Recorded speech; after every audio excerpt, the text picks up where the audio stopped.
আসসালামু আলাইকুম দর্শক, আমি রাসেল ইব্রাহিম। ইতিমধ্যে আপনারা অনেকেই গণবিজ্ঞপ্তিতে আবেদন করেছেন।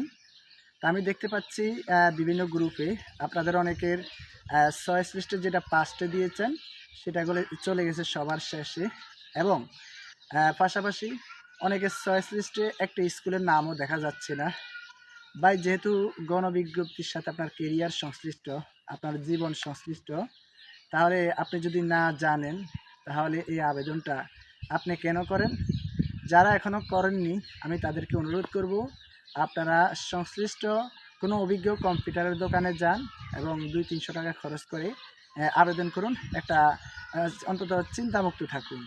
এই 200 টাকা কিংবা 300 টাকা বাঁচানোর জন্য আপনারা কেন নিজে নিজে পণ্ডিতি করেন এবং নিজের চয়েস লিস্ট উল্টাপাল্টা করেন?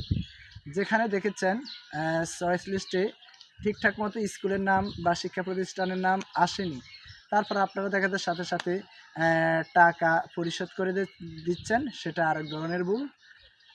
আবেদন করার গণবিজ্ঞপ্তিতে আবেদন করার পর যখন দেখবেন আপনাদের চয়েস লিস্টে ভুল আছে, তাহলে আপনারা টাকাটা পরিশোধ করবেন না।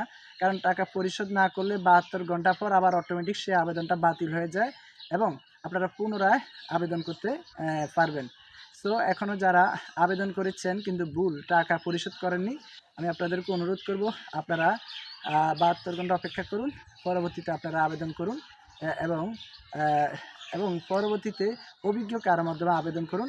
আর কারো যদি ভুল হয়ে থাকে আপনারা এনটিআরসির সাথে যোগাযোগ করুন, দেখুন তারা কি বলে। যাই হোক, সবাই ভালো থাকুন, সুস্থ থাকুন। আসসালামু আলাইকুম।